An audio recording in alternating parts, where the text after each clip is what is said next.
Hello friends, एक बार पुनः मैं राजेश आप सभी को आपके अपने YouTube channel unique math with Rajesh sir में स्वागत करता हूं।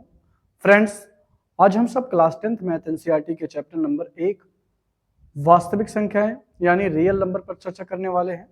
जैसा कि आपको ज्ञात होगा कि इसके पिछले वाले वीडियो में हमने प्रश्न नंबर 3 से लेकर प्रश्न नंबर 6 तक के प्रश्नों पर चर्चा करा था और उम्मीद है आपको वो वीडियो जरूर अच्छा लगा होगा और उस कंटेंट से आपने कुछ जरूर बेहतर से बेहतर सीखा होगा। ठीक है, तो उसी उम्मीद से आज हम प्रश्नावली 1A का जो प्रश्न नंबर है वो 7 से लेके 10 तक के प्रश्नों पर चर्चा करने वाले हैं। उम्मीद है आपको ये वीडियो जरूर अच्छी लगेगी और आज की ये वीडियो जो है आपके लिए इम्पोर्टेंट होने वाली है। सो गाइज, आप इसको पूरा और कंसंट्रेट होकर जरूर देखें। ठीक है फ्रेंड्स, तो चलते हैं। प्रश्नावली का जो प्रश्न नंबर 7 है बड़ा ही सिंपल है। कहता है कि नीचे दी गई आकृति में, यानी ये आपकी आकृति दिया हुआ है और इसमें कहता है x तथा y का मान ज्ञात कीजिए। ये जो x और y दिख रहा है, जो आपको चर वैल्यू दिख रही है, उसकी आपको वैल्यू फाइंड करनी है। तो कैसे फाइंड करेंगे? यहाँ आप देख रहे होंगे इसमें ब्रांचेज निकले हैं। यहाँ इसके 2 ब्रांच निकले हैं, इसके भी 2 ब्रांच निकले हैं। तो ध्यान रखना, इन दोनों का प्रोडक्ट ये होगा, इन दोनों का प्रोडक्ट ये होगा।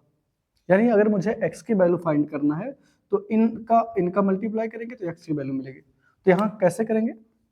यहाँ सोल्यूशन में, हल में आप लिखोगे कि x बराबर ये दोनों जो इनकी शाखाएं निकली हैं, इन दोनों का प्रोडक्ट के इक्वल होगा। यानी 3 × 7 तो हो जाएगा x = 21। तो एक तो वैल्यू मिल गई, x की वैल्यू कितनी निकल गई? 21। और अब y की वैल्यू फाइंड करना, तो y जो है वो किसके इक्वल होगा? इसके और इसके, यानी इन दोनों ब्रांचेज के। तो यहाँ से हो जाएगा y बराबर 4 × x और ऊपर आपने x की वैल्यू निकाल रखा है, कितना है? 21। और यहाँ से इसको मल्टीप्लाई करेंगे, 21 4 जो होता है 84। ठीक है फ्रेंड्स, तो यहाँ से y की वैल्यू भी निकल गई, यानी x की वैल्यू कितनी आ गई? 21 और y की वैल्यू हो गई 84। ओके फ्रेंड्स, तो इस प्रश्न का ये सोल्यूशन रहा और ये बड़ा ही सिंपल है और उम्मीद है आपको ये समझ में भी आया होगा अच्छे से। हमें क्या करना है, इन दोनों ब्रांचेज का मल्टीप्लाई करेंगे तो ये मिलेगा और इन दोनों ब्रांचेज का मल्टीप्लाई करेंगे तो ये मिलेगा। ओके, तो जिस तरह से आपका ये फिगर होगा, अब आगे भी इस प्रश्नावली में 1-2 प्रश्न भी और मिलेंगे, तो वहां भी उसको आप सॉल्व करिएगा, ज्यादा बेटर रहेगा। ठीक है, अब चलते हैं। इस प्रश्नावली का प्रश्न नंबर 8 है, हमने नोट डाउन कर रखा है कि कहता है 8, 18 और 117 के HCF को 18m - 117 के रूप में दर्शाया गया है। ठीक है, m का मान ज्ञात कीजिए और साथ ही 18 और 117 का LCM ज्ञात कीजिए। यानी आपको इसके पिछले वाले वीडियो में हमने इस टाइप के क्वेश्चन को बताया है और अगर आपने उसको देखा है तो ये जो है प्रश्न आपको आसानी से अच्छे से आ जाएगा। और अगर आपने उसको नहीं देखा है तो आप जाइए, प्लेलिस्ट में वहाँ पड़ा हुआ है, आप उसको जरूर देखें। ठीक है फ्रेंड्स, तो क्या कहता है कि 18 और 117 के HCF को 18m - 117 के रूप में दर्शाया गया है। यानी इसको अगर हम शॉर्ट फॉर्म में लिखेंगे, शॉर्ट फॉर्म में तो कैसे लिखेंगे? HCF of 18, 117। इसका मतलब है कि 18 और 117 का जो HCF है वो कितना है? वो किससे दर्शाया गया है? 18m - 117 से। ओके, तो क्या ज्ञात करना है? यम का मान ज्ञात करना है। क्या ज्ञात करना है? यम का मान ज्ञात करना है और इन दोनों का LCM ज्ञात करना है। किन दोनों का LCM? 18 और किसका? 117 का LCM ज्ञात करना है। ये 2 काम करना है। तो सिंपल है, सबसे पहले आपको क्या करना है? इन दोनों का HCF निकालना पड़ेगा। और किसका HCF निकालना पड़ेगा? 18 और 117 का। तो आपको क्या करना है? 18 का भी क्या करना है? आपको अभाज्य गुणनखंड निकालना है और 117 का भी। तो यहाँ 18 और 117 हम लिख लेते हैं कुछ इस तरह से। तो ये कितने से कटेगा? ये 2 से कटेगा। 2 का पहाड़ा इसमें 9 बार जाएगा ना। फिर ये 3 से कटेगा, 3 त्रिका 9। फिर ये 3 से कटेगा तो 3 × 3, ये आ गया। और 117 की बात करें तो ये कितने से कटेगा? 13 से। ठीक है, या आप देख ले 3 से भी कटेगा, 7 2 9, 3 से कटेगा तो 3 त्रिका 9, 3 9 27। ठीक है, फिर ये 3 से कटेगा तो 3 1 के 3, 3 3 का 9, यानी हो जाएगा ये फिर 13 से कटेगा, ये हो जाएगा। तो यहाँ आप कैसे लिखोगे, लिखोगे 18 बराबर ये 2 गुणे 3 कितनी बार है, 2 बार है, तो यानी 3 की घात 2, ठीक है, इसको हम घात के फॉर्म में लिख लेंगे। और 117 की बात करें तो 117 जो है वो इसमें 3 जो है वो 2 बार है और 13 जो है वो 1 बार है, ये हो गया। अब इसको कैसे करेंगे, एचसीएफ निकालना है। एचसीएफ जो होगा वो किसका, 18 और 117 बराबर क्या हो जाएगा, जो दोनों में कॉमन है वही एचसीएफ होता है। कॉमन क्या है, दोनों में 2 तो कॉमन है नहीं, लेकिन दोनों में 3 जरूर कॉमन है, और 3 की जो छोटी घात होगी उसको कॉमन लेंगे, तो 2 यहाँ भी है 2 यहाँ भी है, यानी दोनों में इक्वल है, तो आपको इक्वल ही लेना है, तो हो जाएगा 3 त्रिका 9, ठीक है। तो एचसीएफ तो निकल गया, एचसीएफ कितना निकल गया, 9 निकल गया। अब आपको क्या करना है, वो आपको लगाना है ये यम का मान ज्ञात करना। तो कैसे लगाओगे, यहाँ दिखा है HCF of 18, 117 is equal to, ये दिया था 18m माइनस 117, ये दे रखा था, ये तो दिया क्वेश्चन में। और इसी का आपने एचसीएफ अभी निकाल रखा है 9, तो आप यहाँ 9 रख दीजिए, बराबर ये कितना हो जाएगा 18m माइनस 117, ये इधर माइनस इधर आके प्लस हो जाएगा, तो यानी 9 प्लस 117 बराबर कितना हो जाएगा 18m, और इसको जोड़ लेंगे तो हो जाएगा 126, ठीक है। तो 18m बराबर 126, इधर ये गुणा है, इधर आके भाग हो जाएगा, यानी 126 बटे में कितना 18, तो कितना हो जाएगा 18 सत्ते 126 होता है, ठीक है। तो यहाँ कितना जाएगा, m का मान कितना हो जाएगा, ये 7, यानी 18 का पहाड़ा इसमें 126 में 7 बार जाएगा, तो जो m का मान हो जाएगा वो कितना हो जाएगा 7। अब यहाँ से आपको क्या ज्ञात करना है, एलसीएम भी ज्ञात करना है।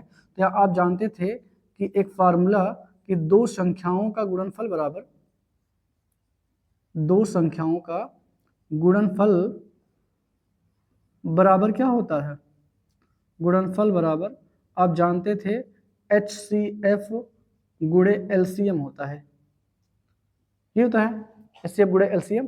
तो आप यहाँ क्या कर सकते हैं, यहाँ दोनों संख्याएं कौन कौन है, एक 18 है और एक 117 है, बराबर HCF अभी आपने 9 निकाला, गुणे LCM तो आपको ज्ञात करना है, ठीक है। LCM ज्ञात करना, तो ये गुणा इधर आके भाग हो जाएगा, यानी 18 गुणे 117 बटे में कितना 9 बराबर क्या हो जाएगा LCM, ये 9 से कटेगा, 9 दूनी 18, यानी 117 दूना 234, ठीक है। तो 234 क्या आएगा एलसीएम, ठीक है फ्रेंड्स।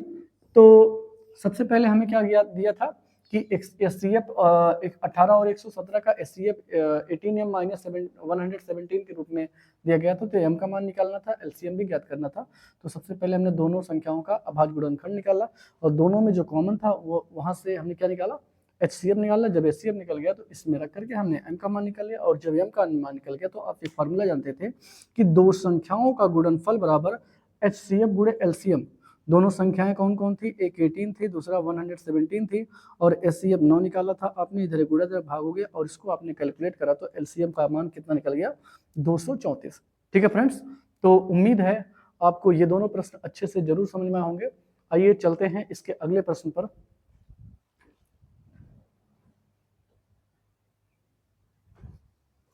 चलते हैं फ्रेंड्स, प्रश्नावली 1A का प्रश्न नंबर 9 है, कहता है कि जांच कीजिए कि क्या किसी प्राकृत संख्या n के लिए, प्राकृत संख्या n के लिए संख्या 6 पावर n अंक 0 पर समाप्त हो सकती है। यानी यहां हम इसको कैसे सॉल्व करेंगे, यदि यहां थोड़ी सी देर लिखेंगे, यदि संख्या 6 पावर n अंक 0 पर समाप्त होगी, समाप्त होगी, तो अवश्य ही अवश्य ही 6 पावर n के अभाज्य गुणनखंड में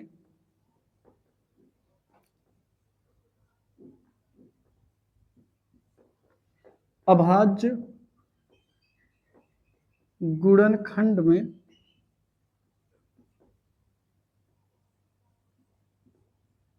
5 आना चाहिए।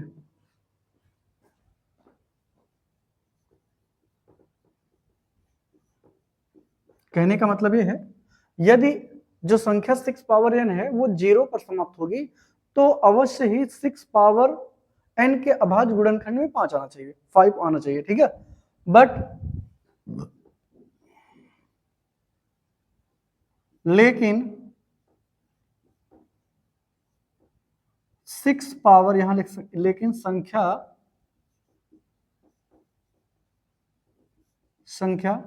6 पावर n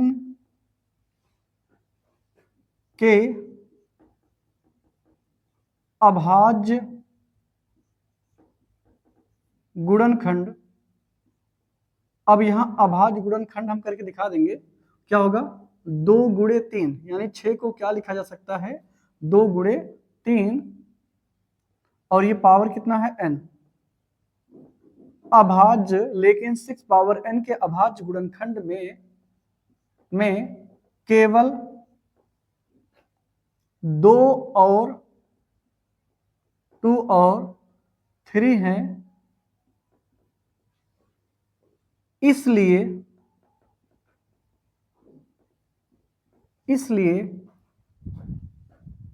संख्या 6 पावर n अंक को 0 पर समाप्त नहीं हो सकती, समाप्त नहीं हो सकती, ठीक है फ्रेंड्स।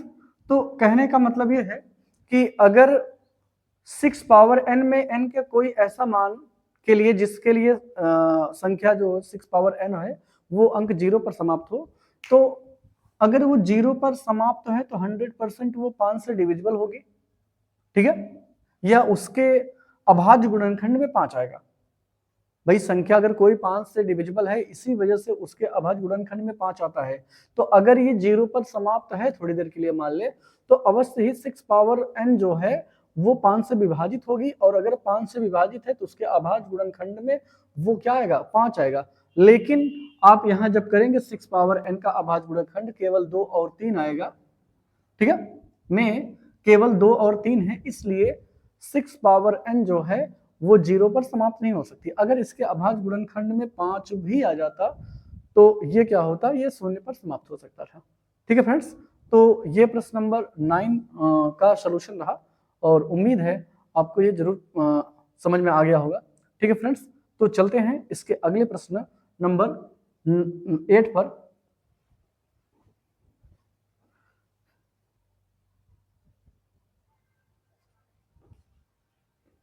चलते हैं फ्रेंड्स, प्रश्नावली 1A का प्रश्न नंबर 10 है। क्या कहता है कि व्याख्या कीजिए कि 7 गुणे 11 गुणे 13 धन 13 और, यानी एक संख्या ये है और दूसरा ये है, ये 7 गुणे 6 गुणे 5 गुणे 4 गुणे 3 गुणे 2 गुणे 1 धन 5, ये कौन सी संख्या है, ये भाज्य संख्याएं हैं। कौन सी संख्या है, भाज्य संख्याएं हैं। और क्यों भाज्य संख्याएं, ये अभी आपको बताना, रीजन भी बताना है। तो फ्रेंड्स आपको हमने इस चैप्टर के इंट्रोडक्शन में बताया था कि भाज्य संख्याएं क्या होती हैं, ऐसी दो संख्याएं जिनके केवल 2 गुणनखंड हो, ठीक है, ऐसी दो संख्याएं जिनके केवल 2 गुणनखंड हो उन्हें अभाज्य संख्या कहते हैं। ओके फ्रेंड्स, अभाज्य संख्या सबसे पहले हम देखते हैं, अभाज्य संख्या किसे कहते हैं, ऐसी दो संख्याएं जिनके केवल 2 गुणनखंड हो उन्हें अभाज्य संख्या कहते हैं। और इसी का जस्ट अपोजिट भाज्य संख्याओं का हो जाएगा परिभाषा, कि ऐसी दो संख्याएं जिनके 2 से अधिक गुणनखंड हो, जिनके 2 से अधिक गुणनखंड हो उन्हें भाज्य संख्या कहते हैं, और भाज्य संख्या को इंग्लिश में कंपोजिट नंबर बोलते हैं। ठीक है फ्रेंड्स, तो जिनके केवल 2 गुणनखंड होंगे उन्हें अभाज्य संख्या कहेंगे, और जिनके 2 से ज्यादा गुणनखंड होंगे उन्हें क्या बोलेंगे, उन्हें बोलेंगे भाज्य संख्या। ठीक है, तो आपको यही शो करना है कि ये भाज्य संख्या है तो क्यों है, तो ऐसा इसमें हम क्या दिखा दें, इसमें ऐसा क्या दिखा दें कि जिससे आप कह दें कि सर ये भाज्य संख्या है। अगर हम इसके गुणनखंड को रिप्रेजेंट करें, और अगर इसके गुणनखंड जो है वो 2 से ज्यादा हो गए, हमें क्या करना है, अगर हम इसको ऐसा कर दे कि इसको गुणनखंड के रूप में व्यक्त कर दे, और उस संख्या के अगर 2 से ज्यादा गुणनखंड हो गए, तो इसका मतलब है आप श्योरली कह देंगे कि ये सर कौन सी संख्या है, भाज्य संख्या। क्योंकि परिभाषा भाज्य संख्या की होती है वो संख्याएं जिनके 2 से ज्यादा गुणनखंड हो, उन्हीं को भाज्य संख्या कहते हैं। तो आइए हम इसको सॉल्व करते हैं। कैसे सॉल्व करेंगे, तो यहाँ सोल्यूशन में कि संख्या क्या है, 7 गुणे 11 गुणे 13 धन 13, एक संख्या यह है। पहले इसको सॉल्व करते हैं। तो यहाँ आपके यहाँ पद कितने हैं, तो ध्यान रखना फ्रेंड्स, पदों को जो है वो प्लस या माइनस चिन्ह डिवाइड करता है, बांटता है। यानी प्लस के इधर तक एक पूरा पद ये 1 हो गया, और प्लस के बाद वाला 1 पद हो गया। यानी इसमें टोटल पदों की संख्या कितनी है, 2 है। और इन दोनों पदों में 13 मुझे दिख रहा है कॉमन, ये 13 जो है कॉमन दिख रहा है, मुझे इस 13 को कॉमन लेना है। तो अगर हम 13 को कॉमन ले लेंगे, 13 को कॉमन ले लेंगे, तो यहाँ क्या बचेगा, यहाँ बचेगा केवल 7 × 11। भाई जिस संख्या को कॉमन लेते हैं उसको बाहर निकालेंगे तो यहाँ बचेगा ही नहीं, तो यहाँ धन। अब यहाँ क्या बचेगा, यहाँ कुछ नहीं बचेगा, तो इसका मतलब 1 बच जाएगा। ओके फ्रेंड्स, इतनी बात समझ। तो अब अगले स्टेप में क्या करना है, 13 और ये हो जाएगा 11 7 जा 77। ठीक है, 11 7 जा 77 प्लस 1 हो जाएगा, और इसको और करेंगे तो 13 × ये हो जाएगा 78, इसको ऐड कर लीजिए। तो यहाँ आप जानते हैं 13 और ये, इसको अगर हम गुणनखंड करें तो इसको हम 13 6 78, गुणनखंड और भी किया जा सकता है, 6 को और भी करा जा सकता है। लेकिन आप ये बताएं कि आपने परिभाषा लिखा है कि जिनके 2 से ज्यादा गुणनखंड है, यानी यहाँ 2 से ज्यादा हो गया, 3 गुणनखंड हो गया। ठीक है, तो आपको कुछ करना नहीं, केवल डायरेक्टली लिख देना है, क्योंकि इसके 2 से अधिक गुणनखंड है इसलिए यह एक भाज्य संख्या है। आप कैसे लिखोगे, क्योंकि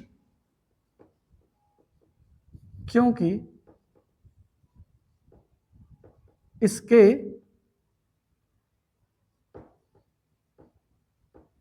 2 से अधिक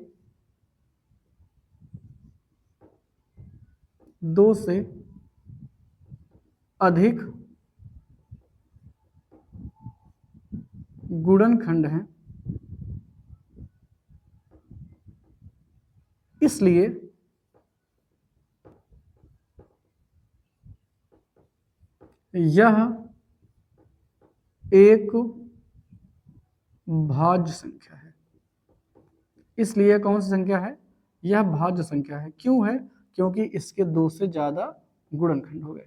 ठीक है फ्रेंड्स, तो ये तो पहला क्वेश्चन सॉल्व हो गया, आपने रिप्रेजेंट कर दिया कि इसके 2 से ज्यादा गुणनखंड है, और इसलिए ये कौन सी संख्या है, भाज्य संख्या है। अब एक और प्रश्न है, उसको भी लेते हैं। वो क्या है, कहता है 7 × 6 × 5 × 4 × 3 × 2 × 1 × +5।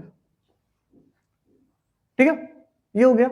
अब यहाँ भी आप देखिए पदों की संख्या कितनी है, 2 है, ये प्लस है तो प्लस के इधर वाला पूरा 1 पद है, और प्लस के उस साइड वाला पूरा 1 पद है। तो यहाँ पदों की संख्या भी कितनी है, 2 ही है, और दोनों पद में मुझे 5 कॉमन दिख रहा है, ये 5 जो है वो कॉमन दिख रहा है। तो अगर हम 5 कॉमन लेंगे तो क्या बचेगा, यहाँ बचेगा 5 को छोड़ के सब बचेंगे, 7 × 6 × 4 × 3 × 2 × 1, और यहाँ +1, यहाँ तो कुछ नहीं बचेगा। ओके, तो जहां कुछ ना बचे वहां 1 बच जाएगा। अब इसको कैसे करेंगे, तो यहाँ आप गुणा कर दीजिए सबका, तो गुणा कर लीजिए कितना जगह, 6 × 7 = 42। ठीक है, ये हो जाएगा 42, और इसका कर लीजिए 4 × 3 = 12 दूनी 24। ठीक है, 6 × 7 = 42, और इन तीनों गुणा करेंगे 24 आएगा, धन कितना 1 हो जाएगा। ठीक है, तो 5, इसको एक और स्टेप गुणा कर लीजिए, 24 दूना 48, 48 के 8 हासिल बचा 4। 24 का पहाड़ा आपको अगर आता होगा तो 24 पहाड़ा पहले 2 में पढ़ेंगे, 24 दूना 48 होता है, और 48 का 8 हो जाएगा, और 24 × 4 = 96, 96 में 4 जोड़ेंगे तो 100 हो जाएगा। ठीक है, और ये +1। और अगर आप ऐसे गुणा नहीं कर पाए तो जैसे आप करते हो बगल आप फेयर पे कॉपी पे कहीं गुणा कर लीजिए, लेकिन इससे आपका जो है टाइम वेस्ट होगा। और अगर आपको ये टेबल कुछ लर्न है तो इसमें जो आपकी कैलकुलेशन है उसमें आपको सरलता मिलेगी और आपका टाइम भी बचत होगा। ठीक है, तो यहाँ अगर हम करें तो ये हो जाएगा 109, सॉरी ये 1 ऐड हो जाएगा तो 1000 कितना आएगा 9। तो ये हो गया। और अब इसको भी हम गुणनखंड कर सकते हैं, लेकिन गुणनखंड करने का कोई मतलब नहीं है। एक और आप बात जानिएगा कि किसी भी संख्या का एक जो है वो गुणनखंड होता है, एक जो है वो सभी संख्याओं का क्या होता है, एक गुणनखंड होता है। तो इसलिए आप अगर यहाँ 1 लगाते हैं तब भी कोई दिक्कत नहीं है, क्योंकि अब आप यहाँ देखें कि इसके 2 से ज्यादा गुणनखंड हो गए, इसके 2 से ज्यादा गुणनखंड हो गए, इसलिए यह भी कौन सी संख्या होगी, एक भाज्य संख्या होगी। और अगर आप इसको नहीं लिखना चाहते तो इसको आप गुणनखंड कर डालिए और फिर इसको क्या करें आप, इसको आप इस गुणनखंड के रूप में लिख सकते हैं। ठीक है, तो आगे हम करें या लिखेंगे क्योंकि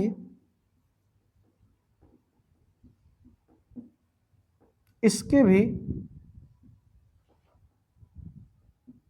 2 से अधिक गुणनखंड हैं, अतः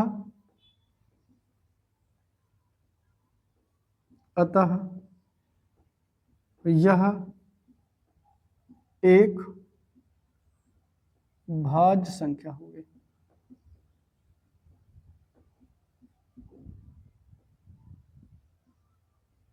ठीक है, इसलिए कौन सी संख्या है, वो भाज्य संख्या है। ओके फ्रेंड्स, तो उम्मीद करता हूं ये प्रश्न नंबर 10 में ये जो दोनों थे ये दोनों आपको अच्छे से जरूर समझ में आ गए। और फ्रेंड्स ये इंपॉर्टेंट प्रश्न है और एग्जाम में ये कई बार पूछा भी गया है। ठीक है फ्रेंड्स, तो आप इसको जो है अच्छे से देखिए और मुझे विश्वास है अगर आपने थोड़ा सा भी ध्यान दिया होगा तो आपको ये जरूर अच्छे से समझ में आया होगा। और फिर भी अगर कोई दिक्कत रह जाती है तो आप कमेंट बॉक्स में बताएंगे। ठीक है फ्रेंड्स, तो चलते हैं इसके अगले प्रश्न नंबर 11 पर।